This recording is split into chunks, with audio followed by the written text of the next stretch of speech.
Going live right now. Alright, so hey everyone, hold up. I gotta turn this off right here. Copyright. I'm gonna have this on. Hello everyone, Zoom Raisin 37 here. I'm doing a live stream right now. And actually, if you can't tell already, I'm on my computer. And it's on. You can't tell? How am I spinning on this chair, huh? I'll bring the chair here, you know. I'm just saying. Just saying.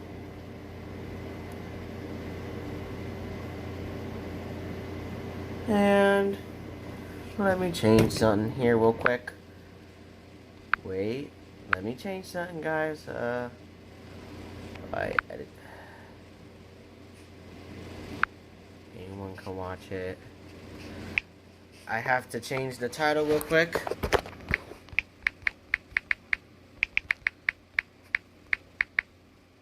I don't know why I haven't done that already.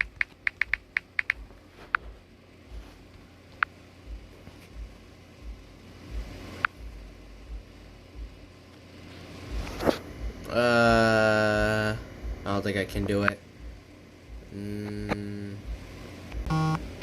I wanted to see if I could get get it on public.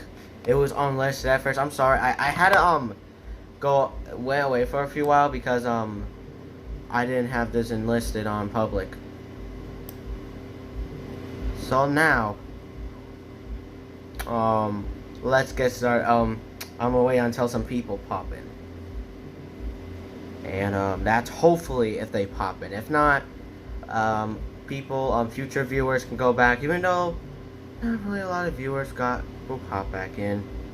Guys, I'll wait for you. If you got busy stuff to do, then just do it. Just do it, guys. Holy crap.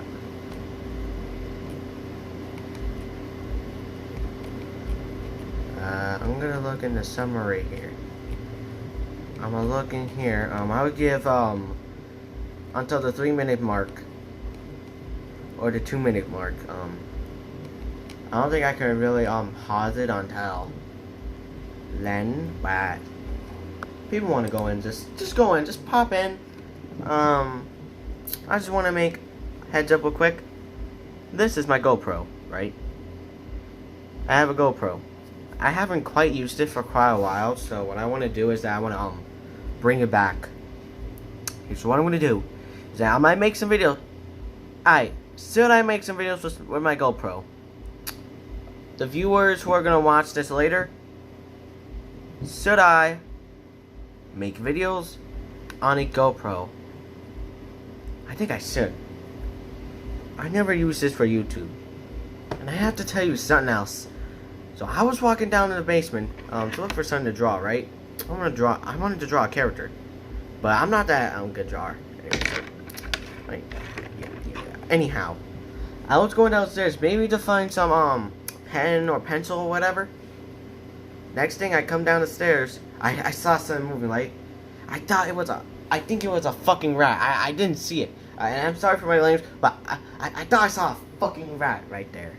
A rat. A straight up rat.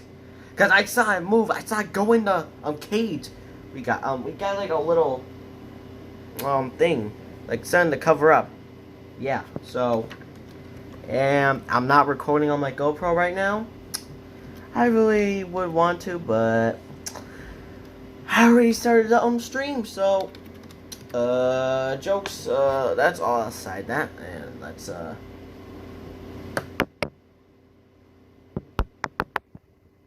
honestly, it's let me keep this jetpack on so that way the stream won't stop.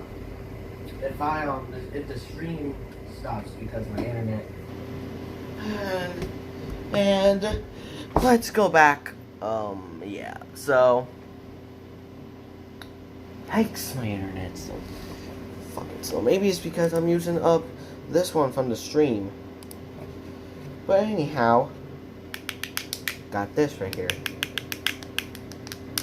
I don't want to do the review yet. That's because Not a lot of people. Okay, we're in the 3-minute mark, so I'm gonna tell you about my review of Star vs. the Forces of Evil Season 4. I have watched Season 4, but I have never reacted to it. The one reaction video I wanted to get, I posted a full episode and I didn't know you can get copyright. So they removed my video. They blocked it everywhere, so I couldn't. So nobody besides me can see it. But I happen to have an episode of Star Versus downloaded. Well, it's actually technically not really a Star Versus episode. I edited it together.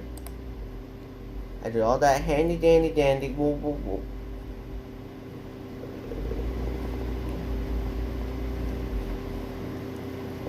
It just went to the Piggly Wiggly anyhow. Oh no, let's talk. Let's go!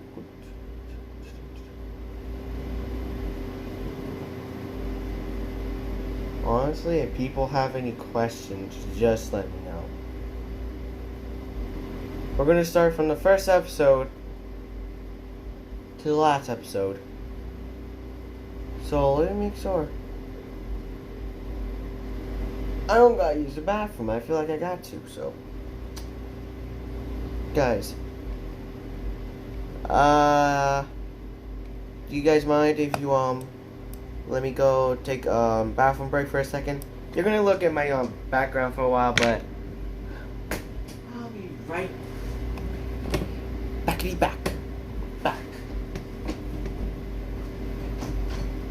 Don't do anything, silly nonsense.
I'm back.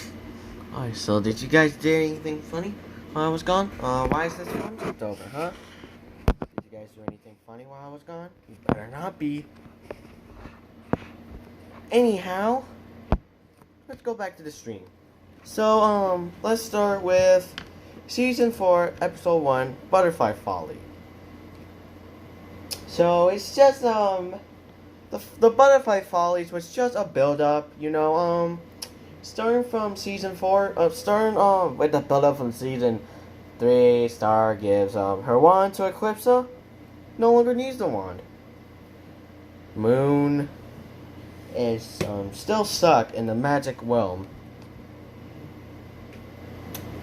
Yeah. More on the story as it develops. 9. So, about the Butterfly Folly. Yeah, I really liked to see Star without her wand. You can see that he didn't need a wand from the start. I really like that. Like, he didn't need the wand from the start.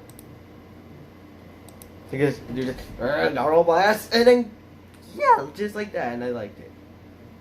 But the clue to finding the mom, her mom, Moon, and all, and then just going to the pie festival, and I think it was a little pie.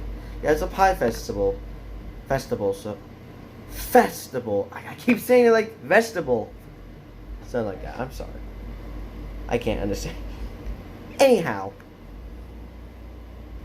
guys. And then we see on Fake Moon. We see Fake Moon. Star obviously gets upset, and then he blasts the Fake Moon. And then they go to Eclipsa's castle. And then they saw this Globgor. Because I wondered, Globgor hasn't been seen since I believe it was Season 3 or something? I think Season 4 was the first time we saw Globgor. Right? Oh no.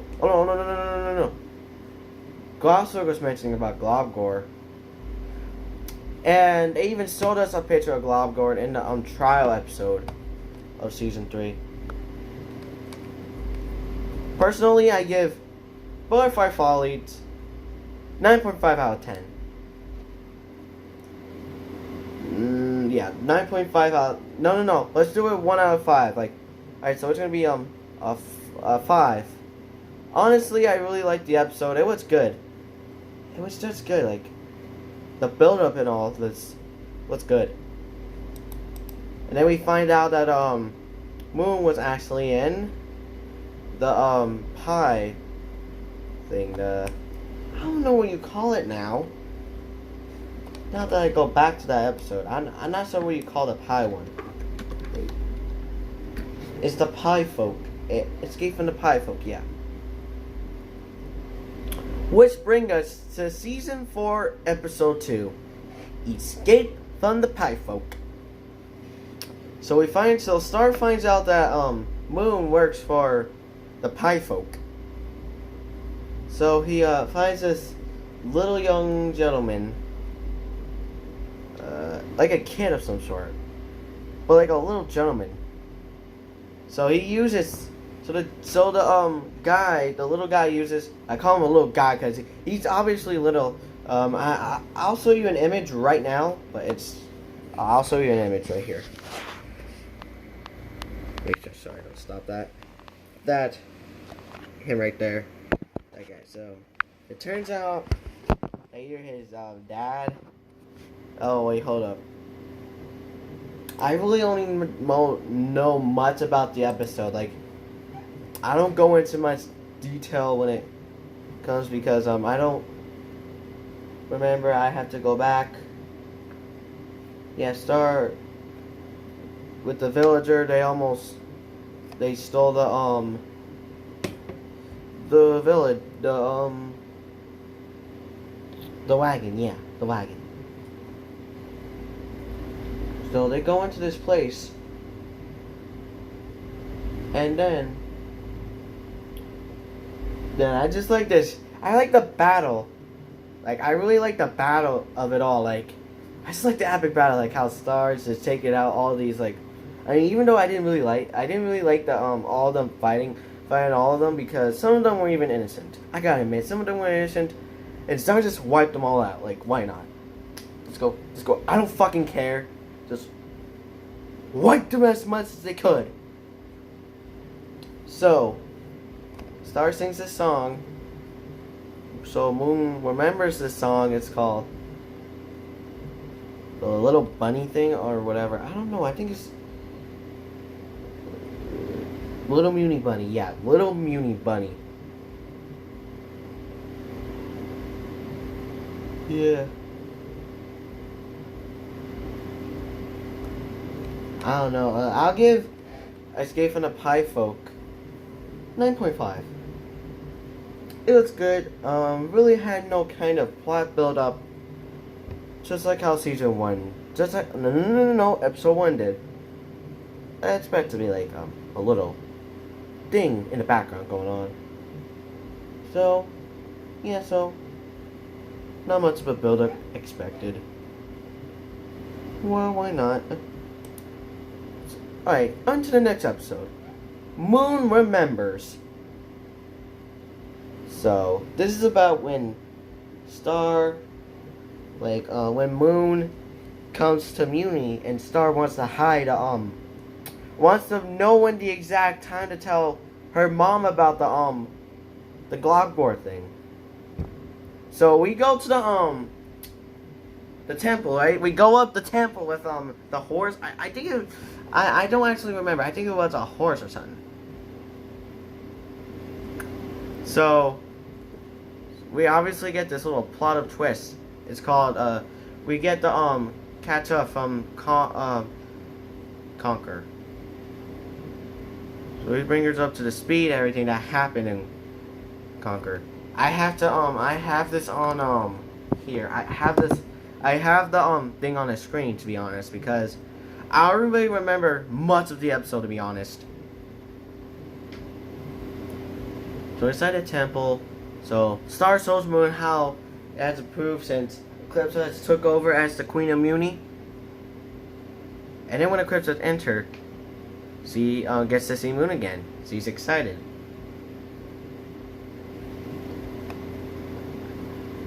So Eclipse mentions Globgor. So Moon remembers it, and then Star starts to find a way. Tell Marco, hey Marco, I need you to be a distraction for me, buddy. I don't want my mom knowing about this Globgor thing at the this moment right now. I want to find a perfect moment, practically. So Marco slips down the stairs to do it. I just like how Marco just like completely slips down the stairs just to distract him. Purposely hurt. Just purposely hurt them. Hurt himself, because why not? Why not? I'm honestly like looking at this because I don't really remember that much of the episode to be honest. But yeah. Eclipse plays with the guitar playing, but she obviously gets carried away. So what Moon does is that she walks to the Globgor, the crystallized Globgor. So Star is fearing, oh no, if my mom sees this, she's gonna remember it, and she's gonna think, Globgor, Eclipse is evil Star. Eclipse is evil Star. Because why not? So, at the dinner table. And, doesn't Archibald come in? Eclipse, can I blow the horn now? Yeah, I just like it. He just blows the horn. I just like that. Moon excuses herself and they leave the temple. Star catches up with them. Moon tells Star that despite of her and Eclipse being like close friends to each other, she doesn't fully trust Eclipse. So Moon and River both decided to leave the kingdom and spend some time alone together, and invite Star to come with them. But Star decides to stay. I'm gonna go help with it. Like, no. I think I'm gonna help to stay and help rebuild the kingdom with. I don't think it's rebuilding the kingdom, but help fix the kingdom with Eclipsa. Sorry. Moon and River depart, and Star tells Marco that she feels she has matured a little.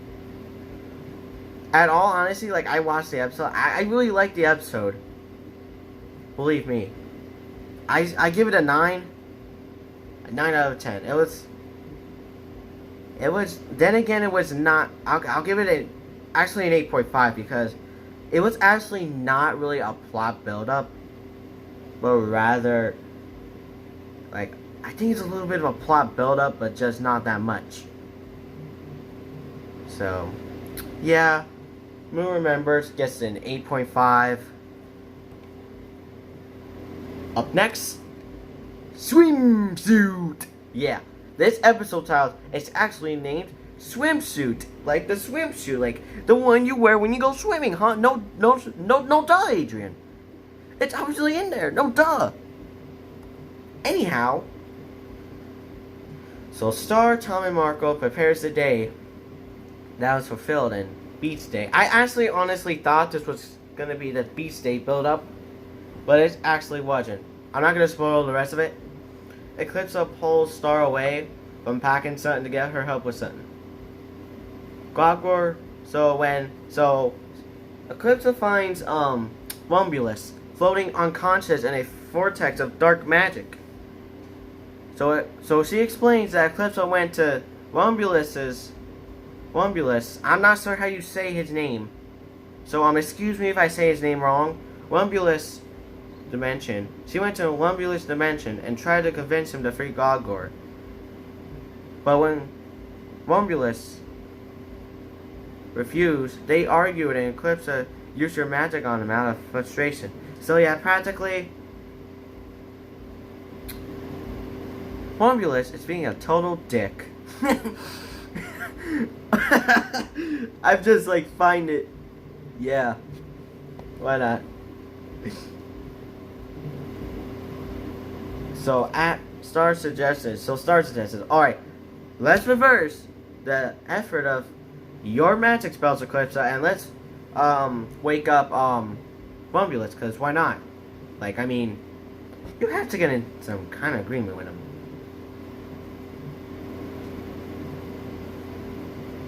But Rumbulus is obviously being a dick, and he still refuses to free Globgor. Yeah.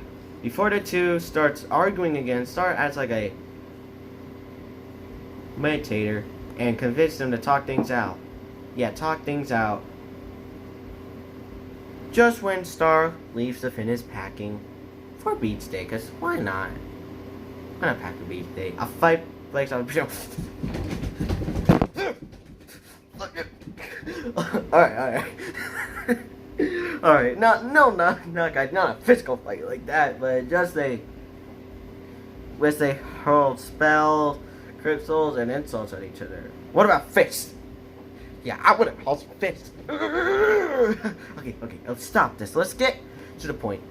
So when Marco and Tom obviously sees things, what's going on? Marco and Tom are like, what the fuck's going on here?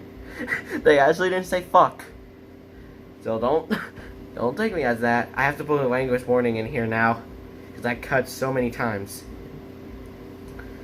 Fed up with the arguing, Star tells Tom to leave the room with Marco, and obviously she tries to deal with Eclipsa and Rumbulus. And then there's the punch! And then there's a punching scene! It had to do with some punching from Mortal Kombat! And no, guys. Anyhow,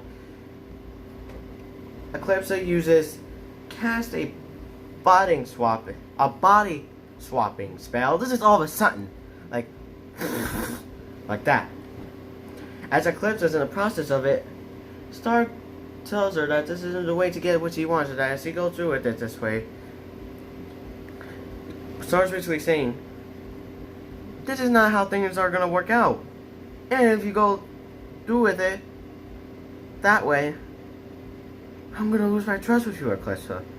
Mama, I've been trusting you. I even defended you against the Magical High Commission. If you're gonna do this, you're gonna lose my trust. Try not. So Eclipsa stops on freezing Globgor, and obviously, she switches Bumbulus and Eclipsa's body back.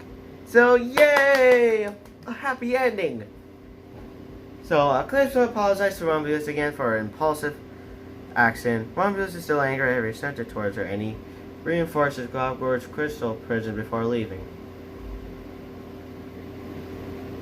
When Star goes to finish packing for Beach Day, she sees Marco and Tom filling an inflatable pool of water. Oh, yeah. So with their Beach Day plans being ruined by Eclipsa and Romulus' conflict with them, they're both dicks. Well, no, just Romulus. Eclipsa, you're cool. Romulus, dick. Anyhow, Marco and Tom decides to make their own Beach Day for Star, and they are touched by both of them. They have a threesome, why don't you? I definitely need to put a language warning now. Now that I'm saying this, but but why not? I'll just wait until the end. Nobody's watching this. Oh, give swimsuit 7.5. I don't think it really had that much of a build then again. So it kind of deserves a 7.5. All you see is them just bickering at each other, like and it's just packing. So can't say it was like really a worthless episode, but I'll just give it a 7.5. I should have gave it a lot lower, but I want it.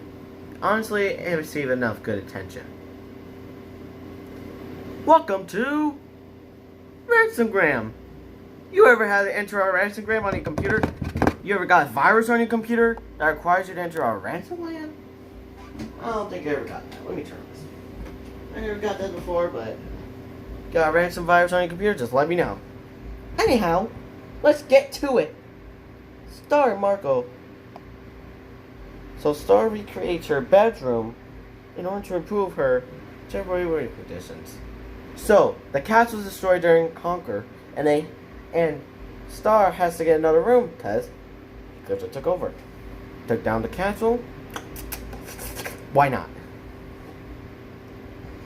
So a delivery monster suddenly appears, looking for Marco's room for several months. Like, you guys like, is this Marco's room? Yes, this is Marco DS.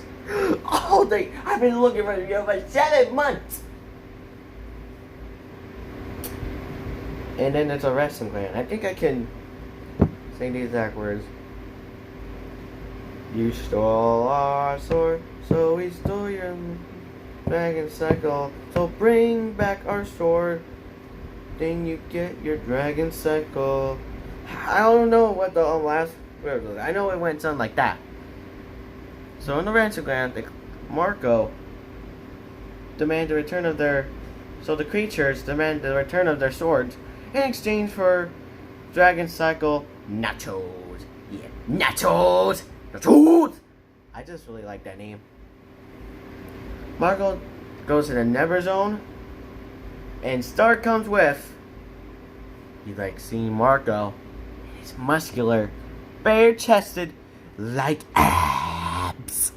Yeah, Star likes Marco's abs. Why not? So, Marco uses a summoning charm to summon Red Zeta. Star becomes.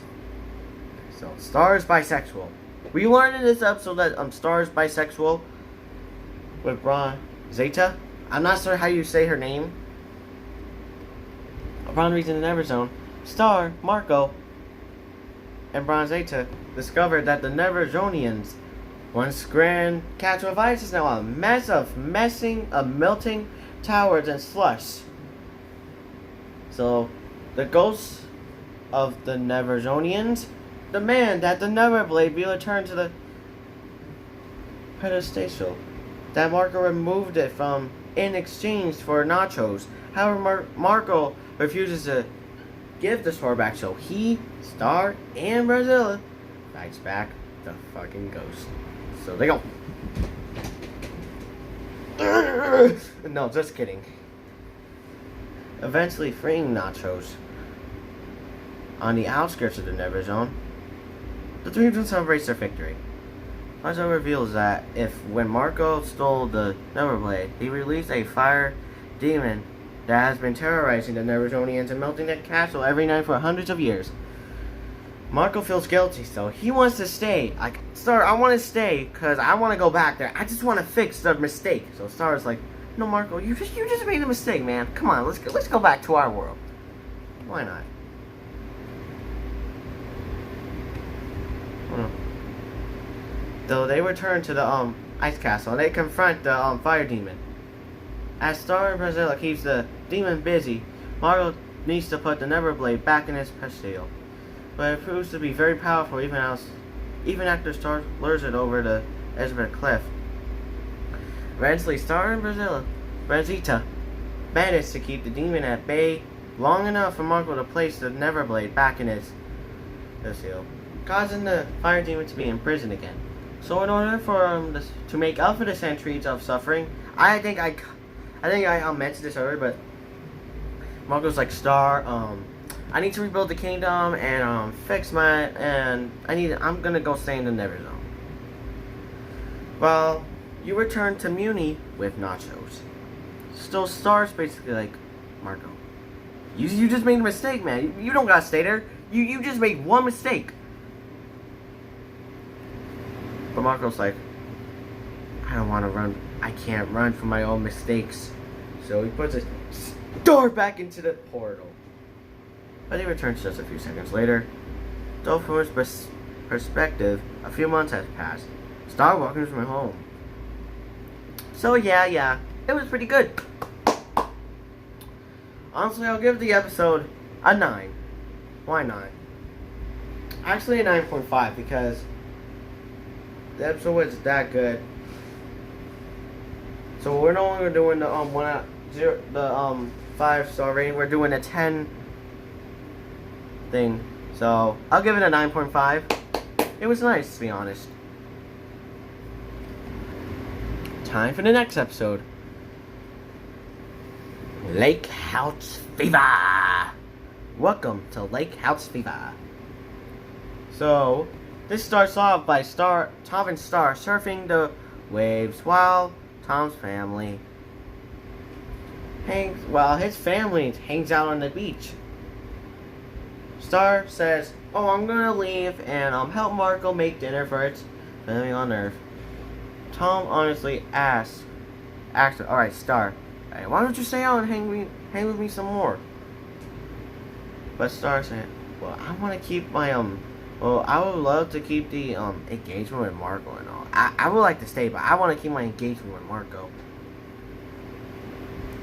All of a sudden, storm clouds rolls in over the beach, and then Dave, which is Tom's dad, warned, "You can't go out there. It's not safe. It's not safe." But Star, unable to leave without risking being struck by lightning, she is forced to stay inside the house with the Lucitor family until the storm passes. While the Lucitor family are bitter over this situation, but Star eagerly takes advantage of the situation to hang out with her boyfriend's family and bond with them. So they play a game called Drabble, which sounds like Scramble, to be honest. Even saying similar to the Earth game Scramble. And they are jointly joined by Tom's still living great-grandfather, Lucifer. Like, I can't say some of the names in here, so excuse me if I can't say some of the names. So when Myler, I think that's Tom's brother, goes to the kitchen to make refreshments. Star helps her so they can spend one-on time together. Star tries to chat with Tom's mother, but she appears cold and distant, ignoring Star's attempts to have a conversation. When Star accidentally unleashes tiny demons around the kitchen, she and Myler work together to get rid of them. But Tom's mother is still glued to her Star, ignoring her extended high five. Back in the den, there's an argument between Tom and Briarcore that had ended the dribble game early. So Star suggests they look at the Lucitor family photos. When Star asks Tom why the mother seems so upset, Tom really thinks little about it. So Star and Tom's family, they look at the pictures from Tom's childhood where they reach the Star and Tom section, covering the last time Star and Tom were in a relationship. Tom's mom is then again upset and flips past that section of pictures in a hurry. She eventually leaves the room in sadness, and Star is certain that she is upset because of something she did. Tom is worried that Star will hurt him. Tom believes his mother is worried that Star will hurt him again, and he reveals he told his mother that Star and Marco kissed and proved buddies. But Star is obviously upset about it. He's like, why would you tell your mother about that, man? Like, you just go your back against me. But Tom's even more upset that she never told him about the kids in the first place. Unable to handle the situation, Star leaves and walks out into the storm. Tom follows when Tom's mom sees them outside. The storm gets worse, and Tom gets washed away by a tidal wave. Star grabs her surfboard and runs across the lava to save them, but another tidal wave engulfs them both, leaving only Star's broken surfboard. So Tom's mother fears her son is lost, but Star and Tom watch the shore in a protected bubble that Star created. As the mother hugs Tom and cries tears of joy, the storm subsides, revealing that Rathweiler was the one who created the storm. Tom's mother apologizes for the storm, offers to take another photo of Star and Tom there for the family album, and starts a barbecue. With the storm gone, Tom says Star can leave Marco to join in his family, but Star decides to stay and barbecue with the Lucitors. I think it was a great episode to get up the Tom Star, but we know that Starco ended up being the end game here, unfortunately. Not really unfortunate. I'm not really on the sipping here in this series. I wasn't really on the sipping on this. I didn't really care that much. I don't care if Tom Star or even Starco ended up being endgame, but Starco ended up being endgame. So I'll give this episode a 9.5. Actually, a 10, because the episode is really perfect. It shows Tom's family.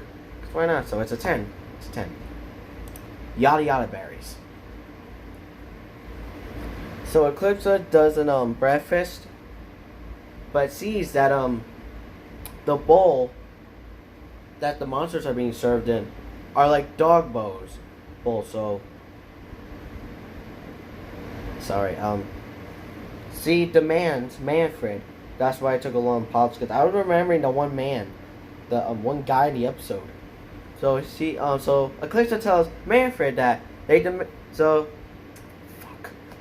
Eclipse demands Manfred that he get another bowl, like get him proper loyal bowls. Manfred, still shocked with this, brings the food back to the kitchen. But when she tastes it, Eclipse's breakfast oatmeal, she turns it to Sutton Stone. I can describe it. So like, hey, take a look at it. Okay. Anyways, Glassic explains that Eclipse's breakfast was laced with yada yada berries. Star finds out and takes Marco with him. No, takes Marco not with him, but with her though. Takes Marco with her to find out who tried to yada yada Eclipse. Yep, who tried to yada yada Eclipse. So she finds Rathweiler had regenerated his body. Star asks him about a plot to poison Eclipse with yada yada berries. She has some pressing. Massacre tells her that a fellow assassin named Babs never showed up for work. So they went to Babs' house. So they went to Babs, and who is sick with pink eye. So she explains to Star Markle that she admitted that she was indeed hired to poison Eclipse with yada yada berries, but couldn't carry out the deed because of her sick condition. Like, once again, I mentioned the pink eye and the premoma. I'm not sure how you pronounce it. I never really pronounced that much heavy words before. Furthermore, she was hired anonymously, left only with a note of instructions and a bag of berries purchased from a local supplier of medicines and herbs. So they confront Sherry at her stand with some Byrie learned that she had recently sold yada yada berries to someone named Roman. At Roman's house, Star obviously breaks into the house. And I'm getting poor connection. But I'll try to continue. So Star breaks into the house and just start breaking stuff. Like, we're gonna start breaking stuff here. Like, start breaking it. And guys, start breaking. And also, Robin confronts Star that she brought yada yada berries to poison Krista as a result for making him eat out of a dog bowl earlier that morning. However, Robin purchased the berries after breakfast, and Eclipse's oatmeal was poisoned before breakfast, thus clearing Robin out of suspicions.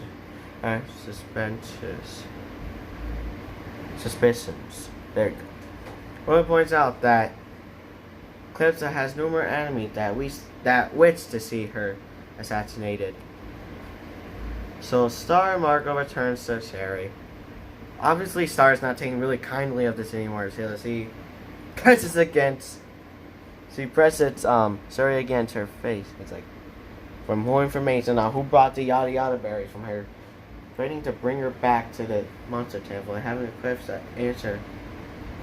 answers her out of her with her dark magic.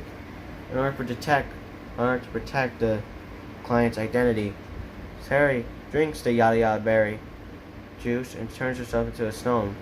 Looking at the receipts, Star Marco obviously knows that the supplier sold yada yada berries to dozens of people, any one of whom could be the culprit.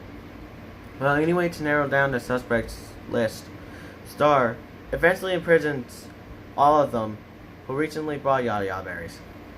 So they didn't know. So Star doesn't know so all Stars know is that the humans brought some yada yada berries, but one of them, or even a couple of them, heck, even a few of them, would be the culprit. With the humans in the temple dungeon, Star wants to know, hey, who tried to poison Eclipse? But I know you guys have pride. You guys will admit. No one comes forward, really. So the humans start shouting, yeah, don't they say like they hate Eclipse or something? Or that's in a later episode. I'm not gonna mention it. But Star gets mad, puts out her two fists, threatens even well, I'm not saying in a crime way. While this means, so she asks, she asks the mutants to give her a chance to earn their trust and let them go free.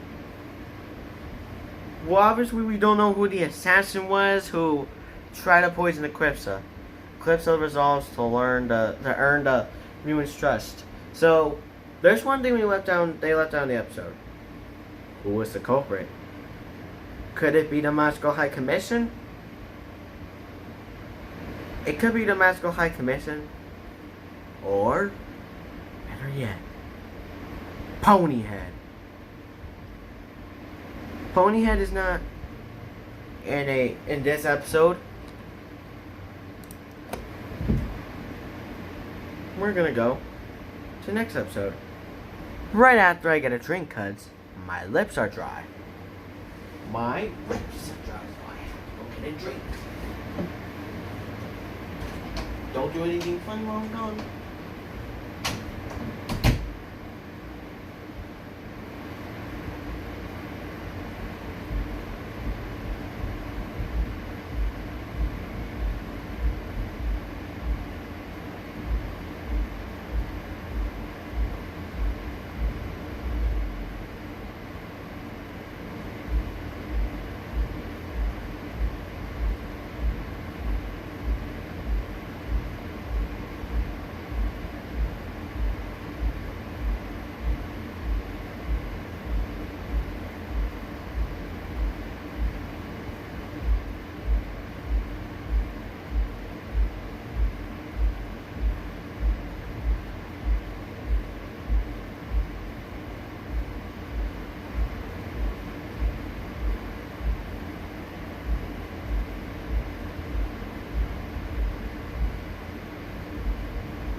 Speaking of which, I haven't even rated Yada Yada Berries. Why didn't I? Say, I'm silly me, guys. Yada Yada Berries was 9.5, I'll admit it. But there was no build up then again to the plot, so not that bad. So Moon and River attempts to get used to their new lives after they gave up their crowns to Eclipsa. They're obviously no longer king or queen. Hold up.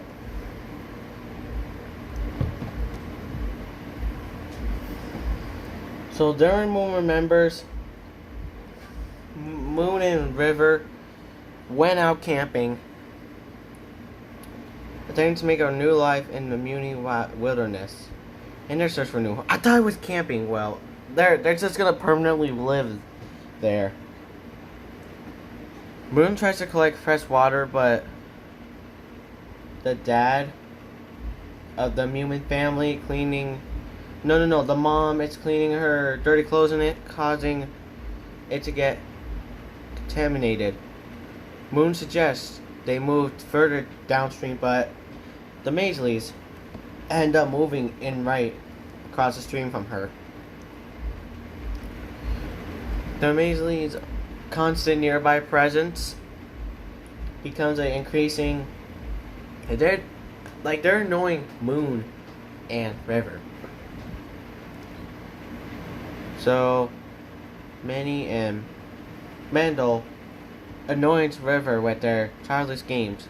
Merrick inflicts accidental harm upon River with his ignorance of poisonous creatures, and the entire Weasley family keeps Moon up at night banging pots and pans to warn off monsters. Eventually Moon gets so frustrated, like, you never seen her this angry before? Probably do. Anyhow, she eventually gets so fed up that she angrily tells them to leave.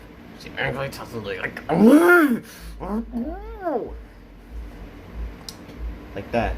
The next morning, Moon, expecting another visit from the family, sets up the fences around her, and River campsites to keep him away, including a explosive pie catapult and a molt of alligators. However, when the family are nowhere to be seen, Moon and River starts to worry and look for them. They eventually catch up with the family, who explains that their belongings were stolen, and they have suffered even more hardship since the night before. They explained that because Moon always took such care of them when she was clean, they never learned to take care of themselves. Feeling sorry for a family, Moon and River takes the family to their new home and teach them how to live off the land. Before you know it, another family of experienced humans arrives to set up camp nearby, and Moon and River are delighted that their little community is growing. So they're making a little community, why not? So, alright, the rating. Like, I haven't had anything to drink from the start since I'd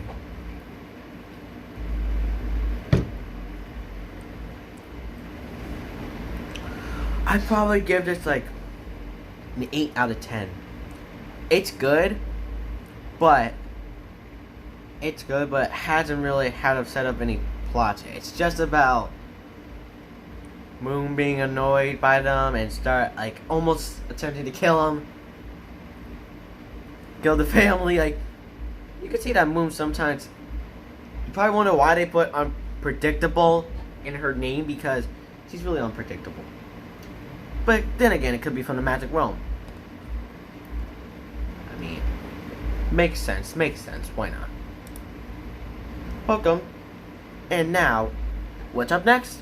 The Ponyhead Show! The Ponyhead Show! So now, we come back. So now, the plot doesn't explain it, but there's a guy trying to play. He looks like a Link from The Legend of Zelda. So he, come on, like it looks like Snake. Tries to go 999 and then gets erupted by the Ponyhead Show.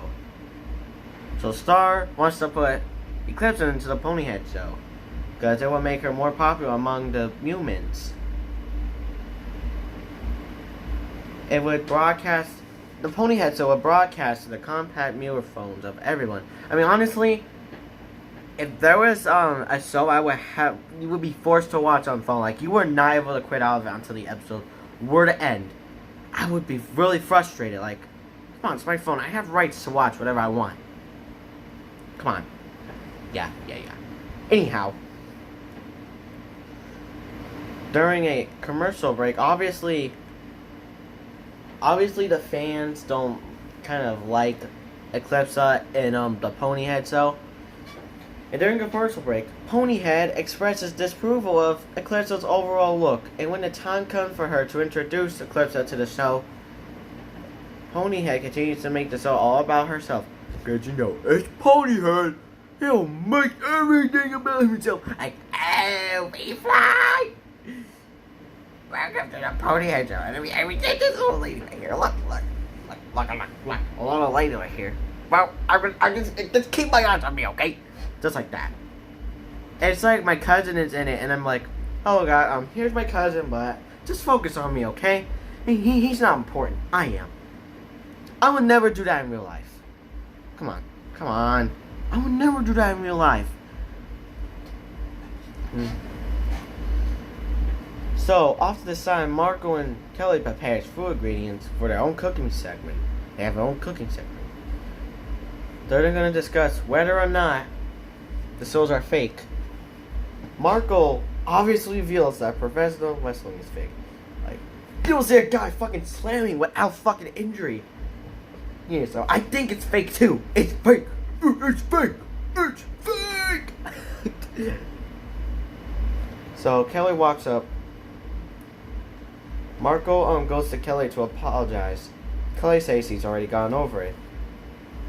Meanwhile, Ponyhead's sisters pull Eclipse aside to do her makeup before the show. Ponyhead wows her audience with her musical performance.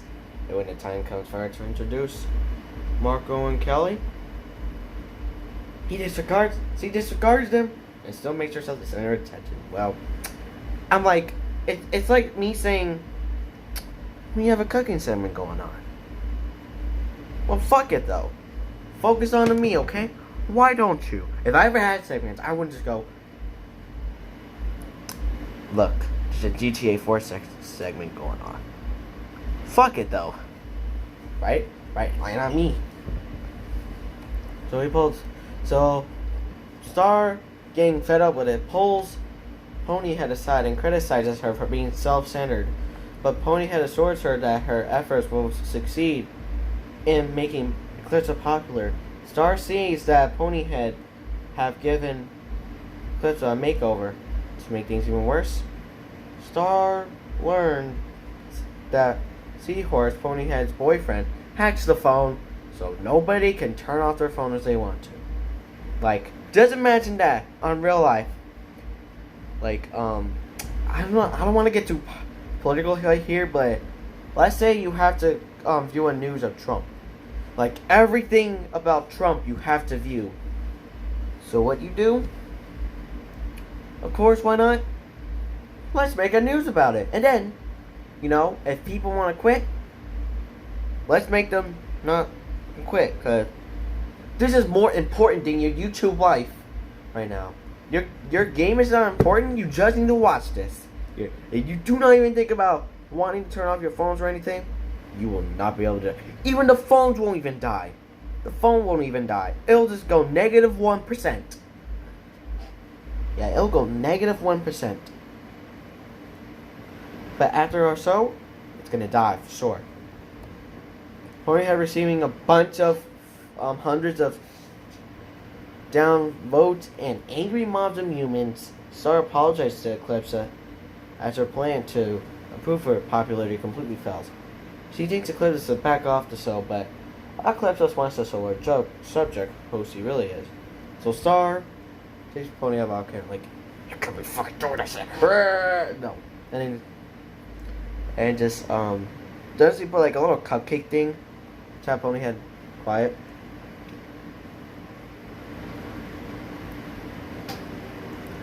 Unfortunately, this doesn't change the minds of the humans outside who just want their controls of the phone back. Honestly, I would have gotten mad too if I didn't have control of my device. Come on. Like, who wouldn't be? Star, obviously seeing that plan has completely failed, to get rid of all of the production equipment and cuts off the broadcast. She apologized to Eclipse once again to dragging her to this and promised to think of another way to get the music to love. But Eclipse says she'd rather be hated than liked for pretending to be someone else. As someone any mod despairs, a little girl having liked Eclipse's song gives Ponyhead so one up vote. I'm not sure about this. I have to give it a 7. The episode doesn't really pay that much attention, and unfortunately, Ponyhead was just being a dick in this one. So thanks to that, Ponyhead so I get a 7. Well, for the whole show it will be like a 4. Like 5 because Ponyhead's just rude. A dick.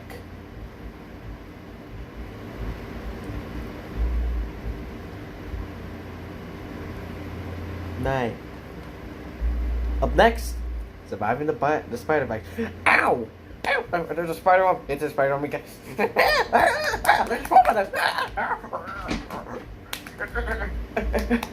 Get them up! Get them up! I survived somehow, guys.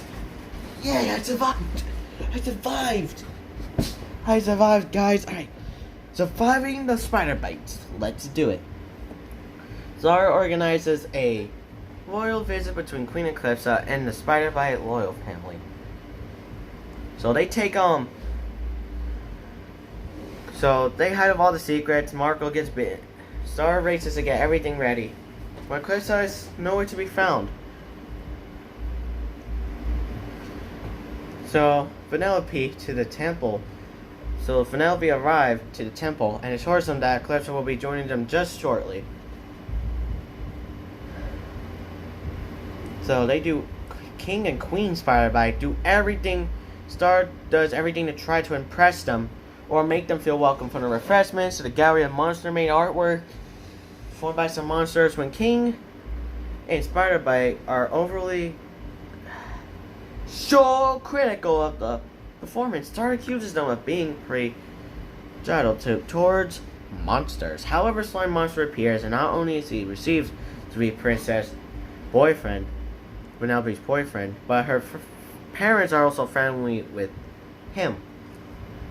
King and Queen Spider-Bite explained that the only monster they are prejudiced towards is Globgor. Everything that Star showed them during their visit pays the tributes Globgor committed against the Human Mans, particularly destroying the Spider-Bite kingdom and devouring their ancestor king. Sahastakan. Desperate to salvage this royal visit, Star accuses herself. It is the all-seeing eye to find Eclipse, quickly locating her on the temple roof. On the roof, Star finds Eclipse and reminds her of their visit with the spider bites, which Eclipse is horrified to realize he forgot about. Just before the spider bites leave, Star goes to catch up with them, and Eclipse apologizes for being late. In an effort to ease the tension and strained relationship between herself and the spider bite family, Eclipse shows King and Queen spider bite to the Globgor's crystallized family and say he will probably remain crystallized for the good of the kingdom. Even though just saying this saddens Eclipse, it hates as much of the spider bite's fear, and they agree to an alliance. Star asks Eclipse what she was doing that made her late meeting the spider bites. Eclipse explained that she was looking for the books of spells so that she could learn magic to help her kingdom.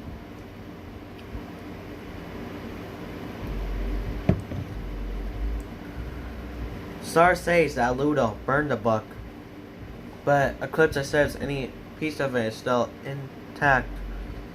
Glossa can restore and then asks her, "Are there any pieces left of the book?"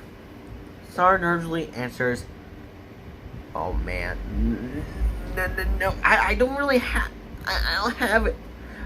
I don't have it. Wait, hold up. I don't have it. I'll have it, Eclipse."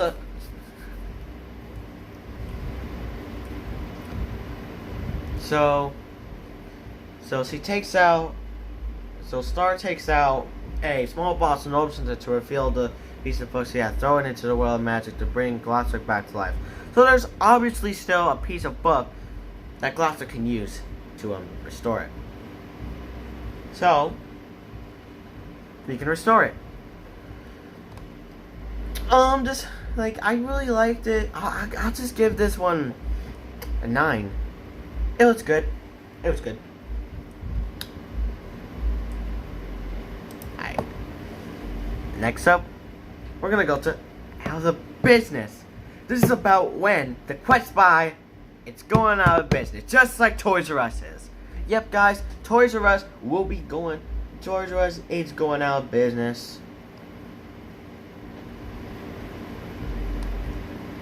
Here we go.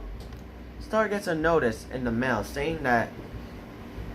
Okay, so first, the Ransogram monster from the Ransogram. Star blasted her because she thought that the mail lady is here to ransom her up, but gets in the mail saying that Quest Buy is going out of business and having a sale. This comes as a very welcome news to Marco. Because he really hates shopping at the store. Star points out that Marco brought his high security camera. High security wallet during a previous trip at Quest Buy. And if the store goes out of business, he won't be able to get another wallet. Indicates that something happens to his current one. Marco determines that he needs an additional 16 wallets to last him the whole life, and decides to go to Quest Buy going out of business sale when Jaina unexpectedly shows up. So Jaina unexpectedly shows up during this time. All three of them go to Quest Buy together. So we're not even gonna explain how did Jaina get to Muni all of a sudden. We're just gonna go. Nope. We're gonna go to the We're gonna go to Quest Buy. We're not gonna explain why. How did Jaina get to Muni all of a sudden? No, we're just gonna go. We're in a hurry, guys. We're in a hurry, so no. We're not even gonna explain it. So Star and Marco find a store packed with hundreds of customers. Star and Marco are separate from Jaina in the commotion. They get to the wallets and purses. Oh, and guess what? The high security wallet Marco had? They're completely sold out. Yep, completely sold out. And then Jaina leads Star to the store's stock room, marked by dozens of "Keep out! Do not enter! Do not!" Like they're telling you, if you do not enter, I'm giving you the last warning. Okay, you entered. We're not responsible for anything here, so nope. but all of the cells are empty. When Marco expresses his desire for 16 wallets, that exact number suddenly appears on one of the cells. Additional items that Star and Marco really wanted included a unicorn made of cake for Star, shot chair for Marco, skull-shaped beanbag chair for Jaina. So they can obviously witch everything. I thought they were on drugs. The three of them are being watched of the store svtfoe, who explains that the Quest by stockroom is a magical room that turns people's deepest material desires into reality. So it's basically like a drug. Eventually they'll skimmer into their desires so much that their brains turn into goo and they'll never want to leave. Just like how drugs work. Your brains will turn into goo eventually and you will never want to stop taking that drug. However, Star, Marco, and Jaina are so experienced in dealing with situations like this, they believe they can resist a temptation. They prove that by conjuring up more material desires like a dancing penguin, a talking bike, and dozens of Marco deployed gainers. They leave for the checkout aisle, but Marco appears to be in stock. As Marco buys his 16 new wallets, he does fall victim to temptation a little and wants to go back to the stockroom. But Quest Buy is now closed by this time. The store closes its doors for the last time and fades out of existence, leaving behind an only cash register, just like Toys R Us.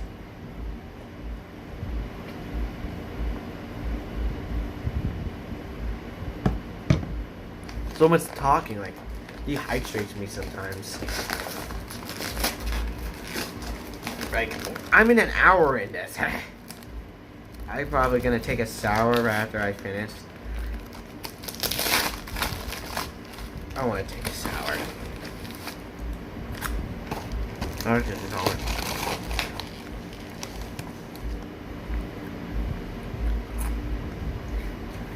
I read the episode. Oh, I'm chewing some of this here.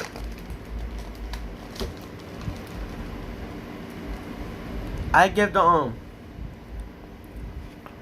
episode a 9.5. It was good, but the only thing we didn't explain was, how did Jaina get into Earth? In the episode, throughout the episode, it was kind of like a drug type episode. Like the main characters, well, not really main characters, Star, Marco, and Jaina, all getting drugs. They're all getting into drugs. Next episode, please. Welcome to Kelly's World! So, Marco travels to Kelly's home dimension after she invites him in the Ponyhead Zoo. Kelly's house, Marco meets Kelly's father and learns that breeding and communication along their species is focused around fighting. Marco is excited to make some food with Kelly like they agreed to do. But Kelly gets depressed because Tad, which is her ex-boyfriend, keeps calling her. After the battle against Meteora, Tad joined a self-help group and finds new purpose in his life, finally moving on from his breakup in Kelly and becoming very self-righteous. As a result, Kelly feels lost and unfocused, especially since she has errands to do, that including returning a book to the library.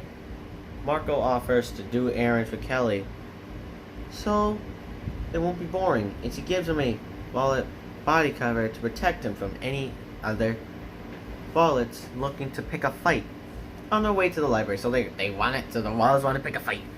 They want to pick a fight! You want to pick a fist fight! Yeah! Marco learns that Wallace used fighting for everything, even cursing.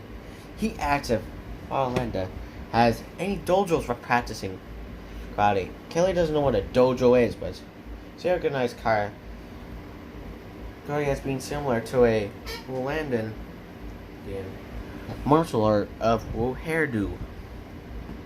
Using Kelly's library book on hairdo, Marco and Kelly study some fighting techniques together, including a fighting style called the duo mode. It's called duo mode. I was gonna bring Fortnite up to this, but I don't think I could. What the Why? I think. Oh, I was touching this right here. I don't want to touch that, so let's go. Marco and Kelly end up reading together for hours, and when Kelly's annoyed by Tad's constant calls and text messages, Marco suggests, "Yo, block his fucking phone number. Why don't you?" Kelly realizes that the library is closing in 5 minutes, and if her library due is overdue, she'll have to cut off her hair as penalty. You'll have to cut off your hair for not returning a library book. Okay, you didn't return your library book, Adrian. So, give me your hair.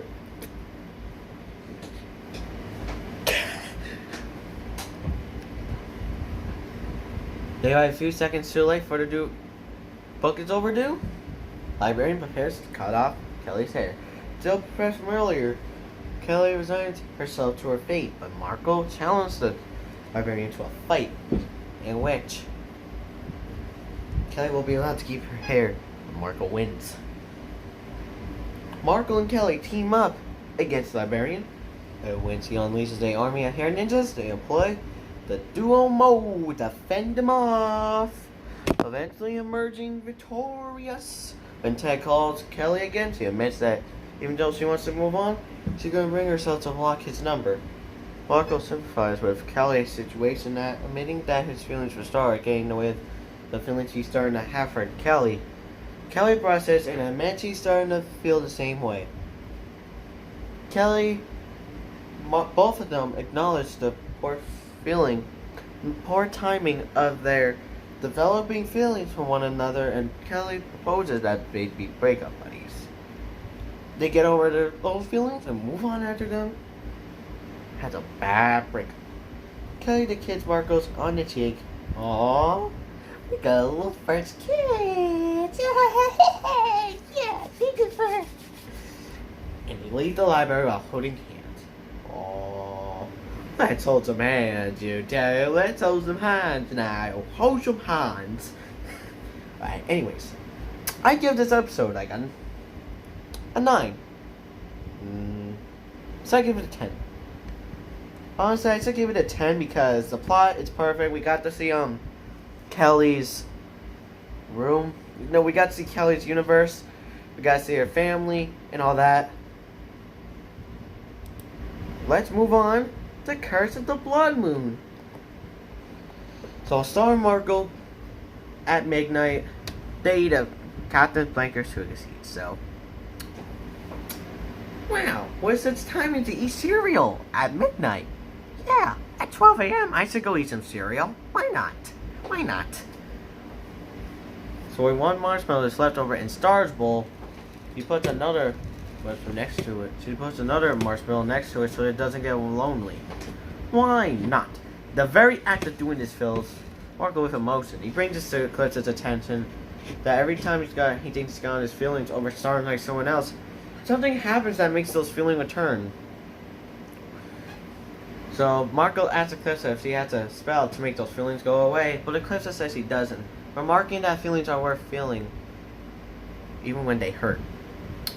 Jaina attempts to get rid of Marco's feelings for Star using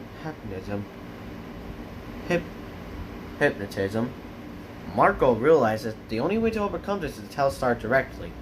In Star's bedroom and in front of both Jaina and Tom, Marco tells Star that he likes everything about her, no matter how ridiculous, and the fact that they sometimes speak in perfect unison and think the same thoughts is unnatural.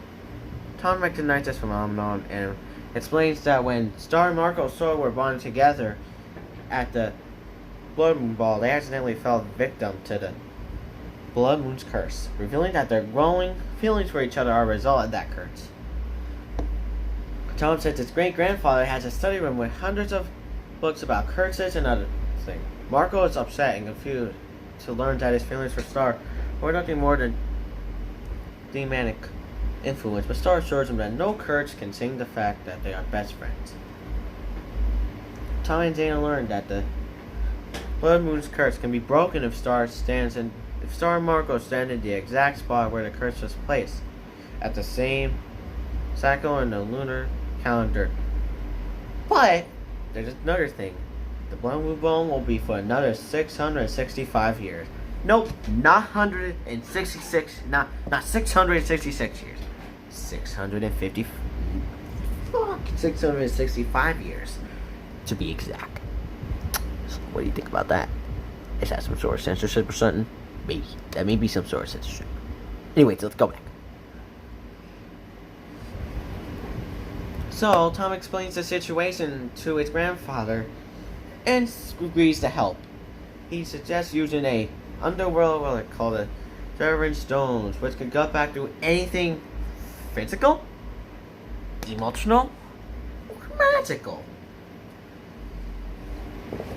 Using elevator, Star Markle, Tom, Jaina, and Tom's grandfather travel to the underworld deepest depths and find the Severing Stone at the other end. However, before they can cross, Demon Trolls appears and blocks their path.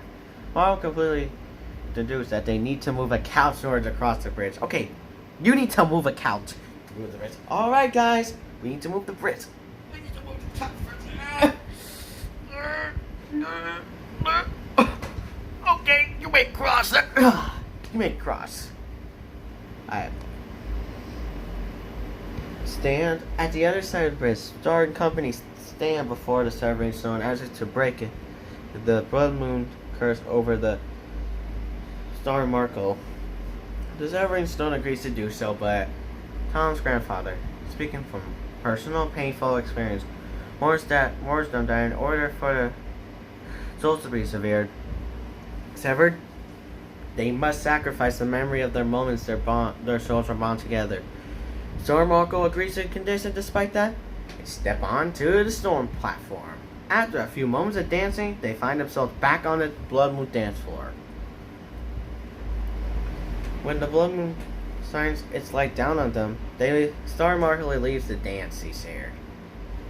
But this time Star isn't there to interrupt and Star Markle to the floor.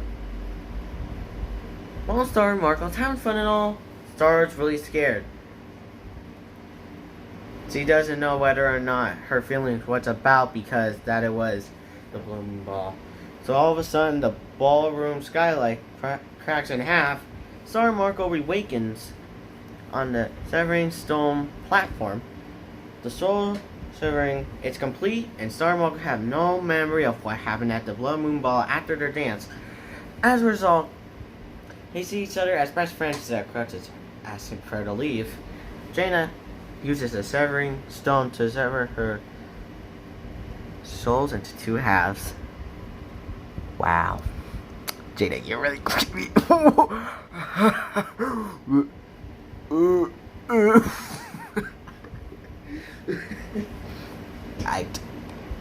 I give this one a 10.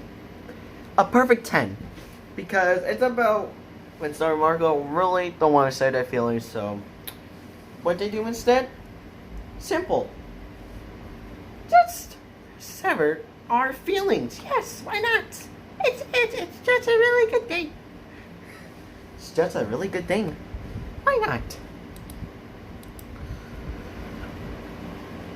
Up next, Princess Crasher, Caterpillar, and the Magic Bell.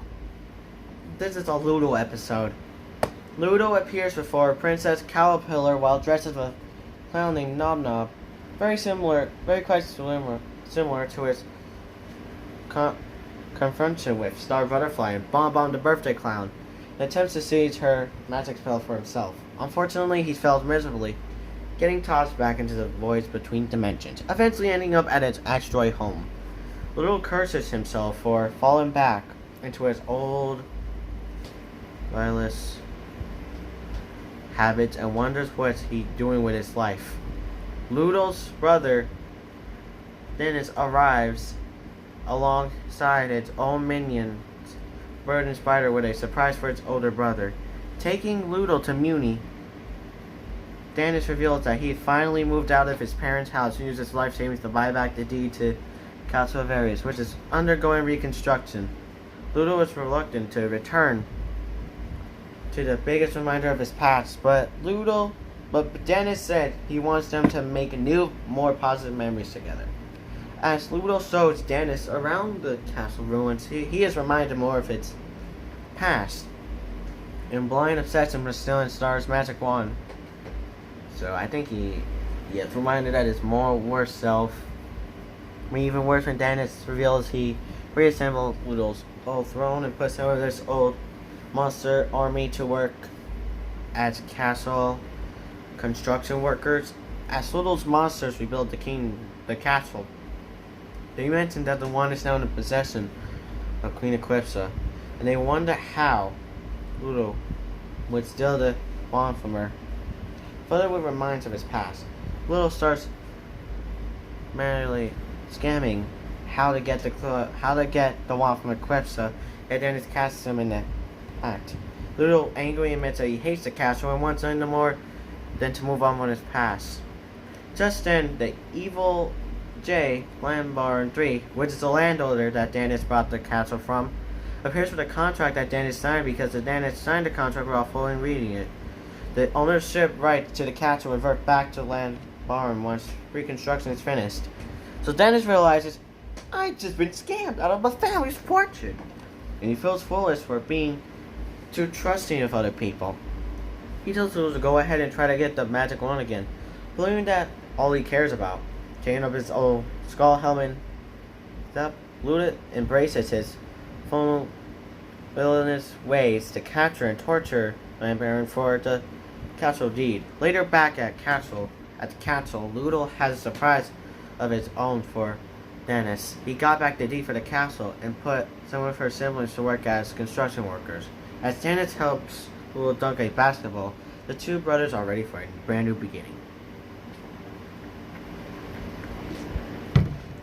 Honestly, yeah, the episode I give it a 9.5.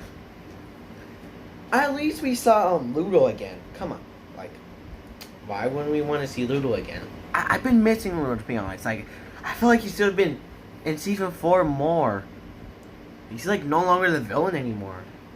Like how he used to be in the in the past episodes. Anyways, up next. Welcome to the Ghost of Butterfly Castle.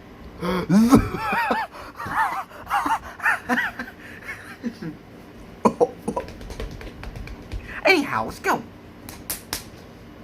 Sometimes after the event of Down by the River, Moon and River, small community of humans have grown to have a population of dozens, with many families farming side by side and have built bustling trade economy.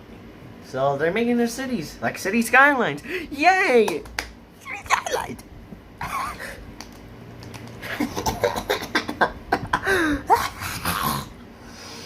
So while Moon considers this a simple accomplishment, the humans say they prefer living under her than under Queen Eclipsa, and they constantly look to Moon for solutions to their problems. Moon decides to go to the ruins of the Butterfly Castle, retrieve her all-day planner to give the villagers some type of organization and self-reliance. But River tells her she has spent her whole life taking care of others and so learn to take care of herself for a change. In addition, there are rumors floating around the village that the Butterfly Castle is being haunted by a ghost. Ooh. I have autism, guys, so don't mind this. If I'm hitting myself, I'm actually not hitting myself. I'm actually not harming myself in any way. I'll get blues, guys.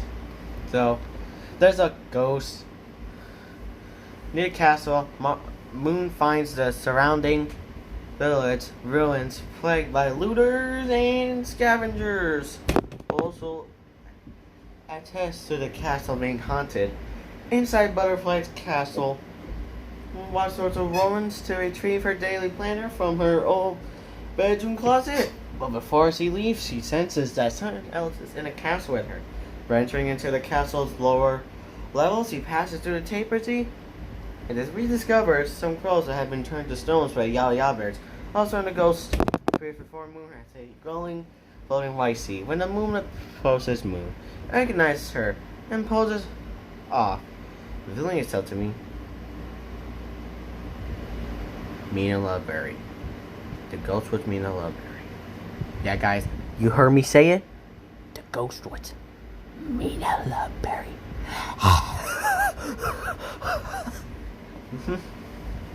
So Mina explains that she has been guarding the castle from the looters ever since it was abandoned. She had also been trying to restore the butterfly family's chimpanzees and growing yada yada berry bushes. Mina reveals that she was the one who tried to turn the Eclipsa to stone and yada yada berry, saying monsters and monster Siphoneers have no place in the kingdom.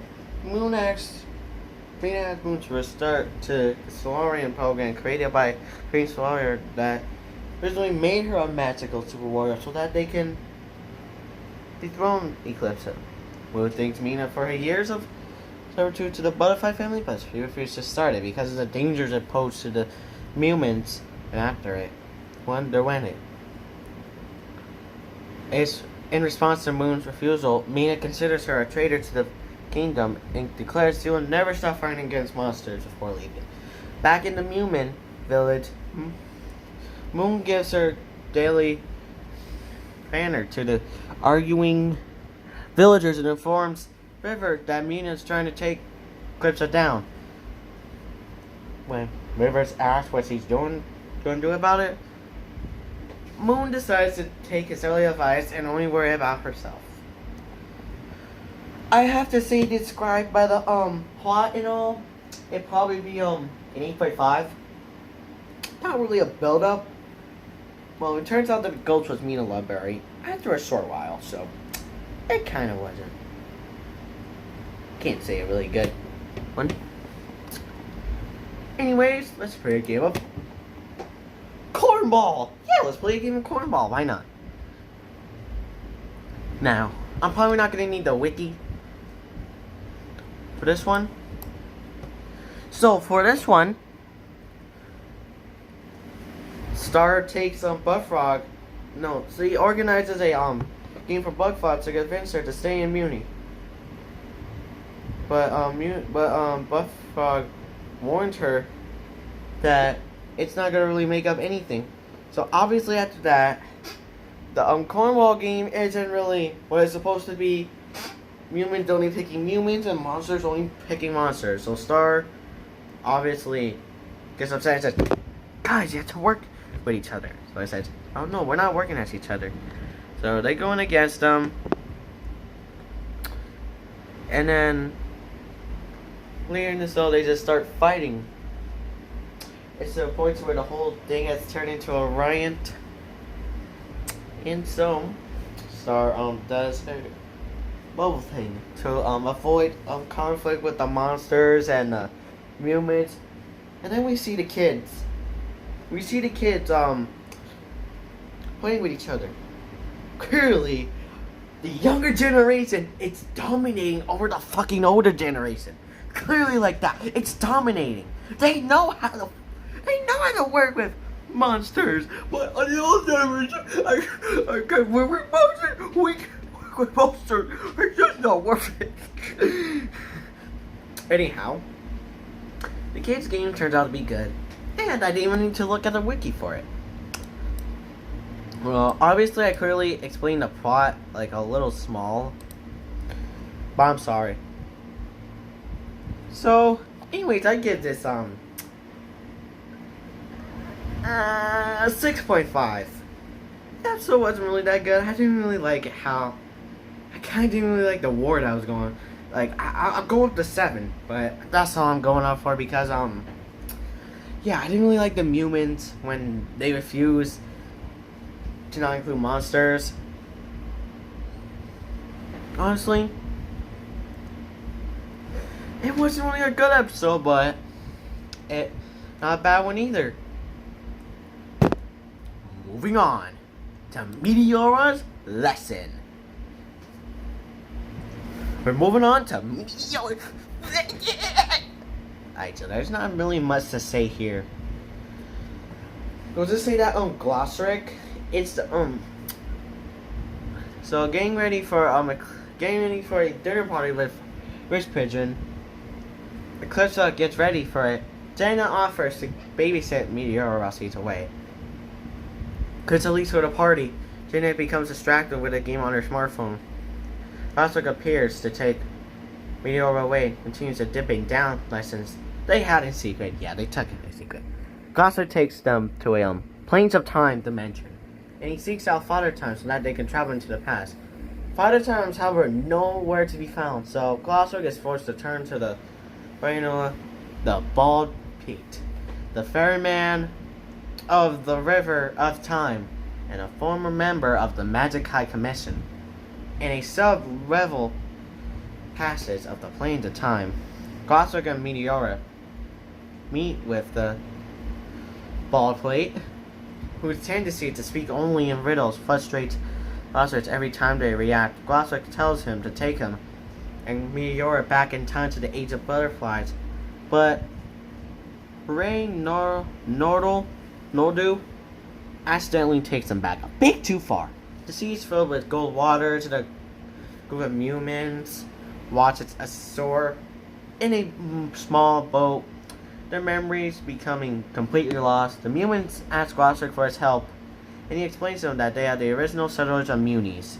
Using Meteora's baby rat on a horse born from the sea of magic, Glosser gives it one of the humans, and it travels into the very first Royal Magical Wand. And it froze. Okay. Honestly, I'm looking at the Wikia. Guys, is it loading? Oh, guys. Honestly, I'm just looking at the ring right here. Hold up. I have bro, this is what happens. I have to act. Oh no! Holy god dang! I can't even finish it. Wait, guys, I actually had to get the. Honestly, I was looking at the wiki here because I rarely watch all of these episodes. So excuse me if I didn't know most of them, but come the fuck on! Why? Oh my god! Why? Come on, dude! My god! Alright, so I have to continue on. Come on,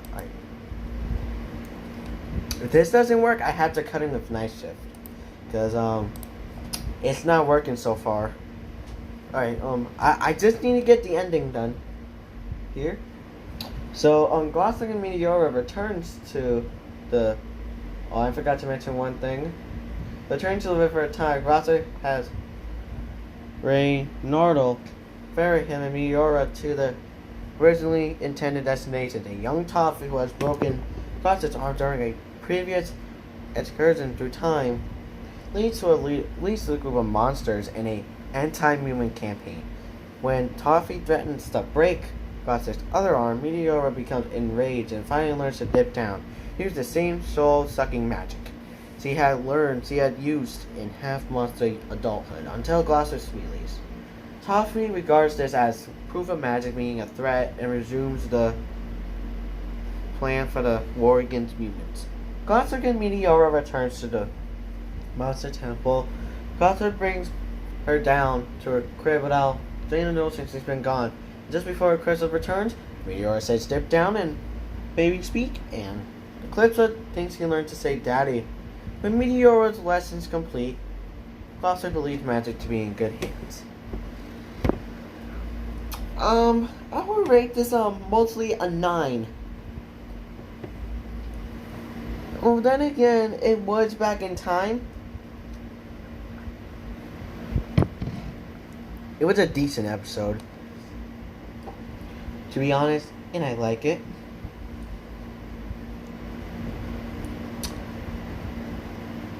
On to the next episode, Night Shift. One of the episodes I don't need. This. So, the Night Shift is about when Marco becomes a knight. Well, first we got this little alligator crocodile thing. And then it started crying.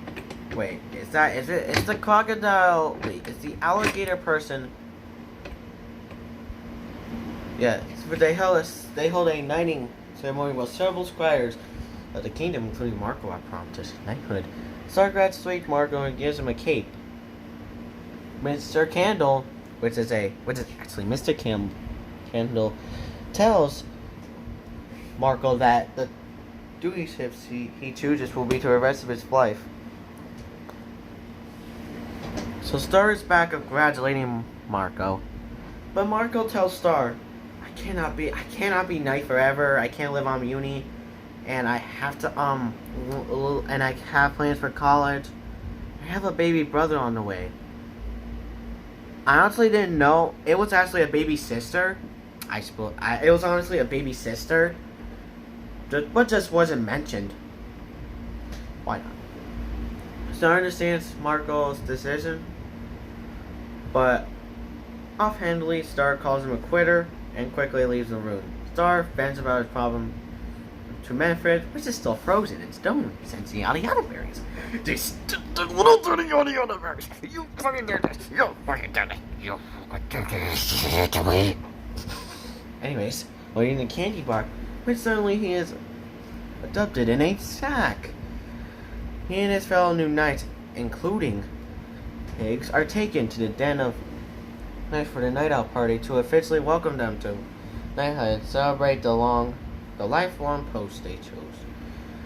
Marco confesses that however he did not choose a post and is quitting being a knight. The other knights are shocked by this and view Marco's abandonment, and they view it as an assault to generations of knight history. Sir Savvy threatens him with torture, which Mr. Candle allows unless he chooses a lifelong post. Meanwhile, Star vents about her problems to Manfred and finds Marco's unfinished candy bar on the floor, reasoning that Marco's the only one who eats his brand of candy bar whenever we won't have eaten. Star fears that something bad happened to him. When Star shares her discovery with Eclipsa thinks he is worrying too much. Afraid that Marco is in danger, Marco suits up.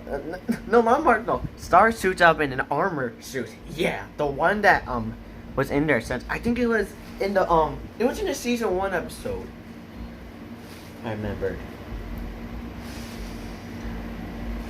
Marco is tied to a chair and tickled hold. Star realizes he's overreacting and decides to give Marco some space. Marco is tied to a chair, where he is tortured until he chooses a lifelong post. Marco tells the other knights that there is more to life than being just one thing. It mentions his various accomplishments from before he was knighted, such as helping defeat Meteora, and surviving for years in the treacherous Never Zone. Enraged by Marco's decision, Sir Stabby threatens to destroy the night cape that Star made for him. This pushes Marco over to the top. Not only does he free himself from the chair and recover his cape, but he also beats up Sir Stabby and every other knight in the room with his arm tied.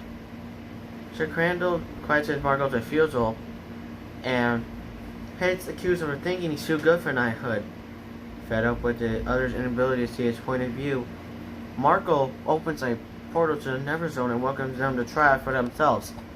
After going to the Never Zone and spending several years training there, Paige returns, but upon discovering she doesn't retain her muscles because of the same time difference, she goes back to live there permanently.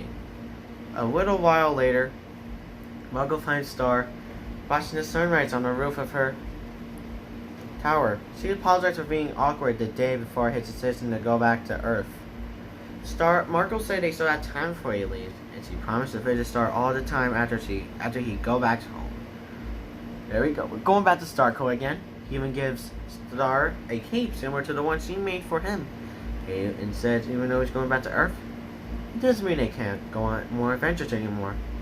Thanking him, Star puts the cape on, the patchwork on their capes, forming a car scene. We knew that Starco! We knew Starco would be.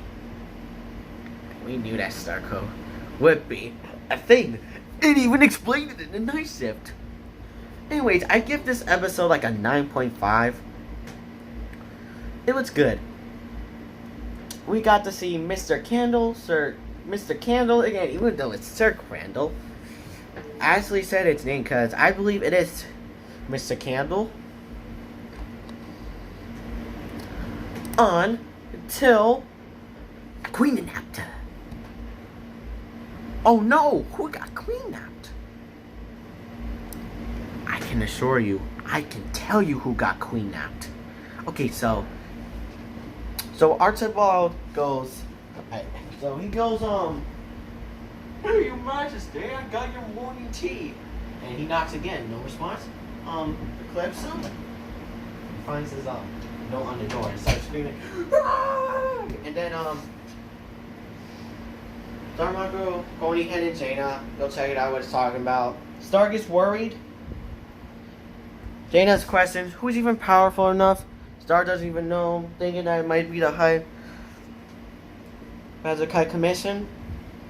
And the ransom grand lady, I call him the ransom grand lady, but she says the mail lady said, don't hurt me, I'm just delivering mail. Star then finds a bill from Seahorse.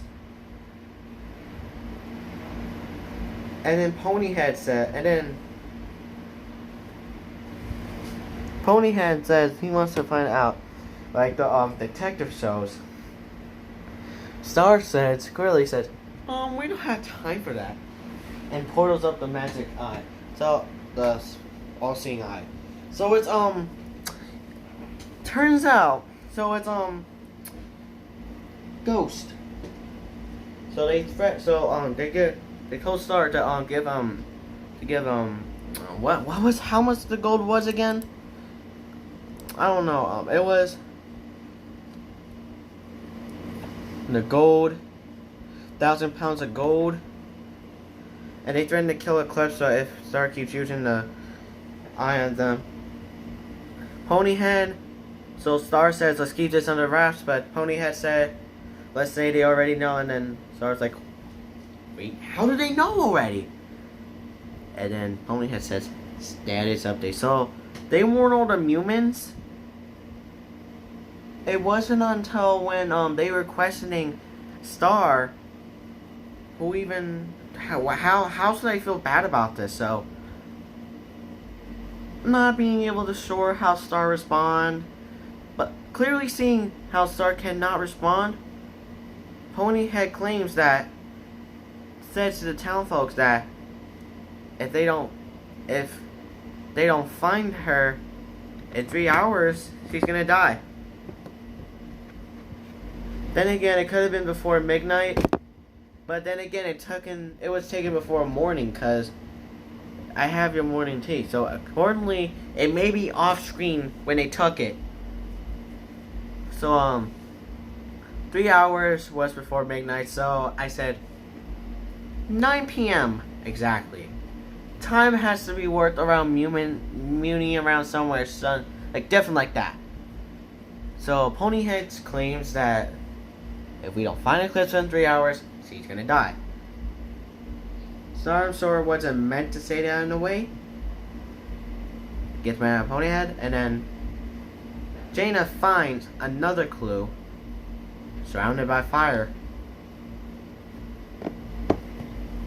The Queen Nappers send a photo saying that it's dark in the place where people lie but don't speak. They suggest that it was a graveyard, but Marco says, a mattress store! I just like that. While searching for Eclipse, they get attacked by the, Star and her friends got attacked by Babs.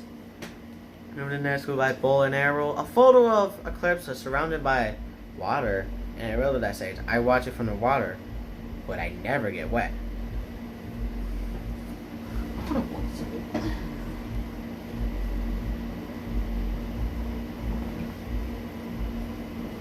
On the Waterfolk Kingdom, Star meets a couple of new people who have deeply invested in Ponyhead's live stream of their search for Eclipse, which Star believes is how the kidnappers keep outsmarting them.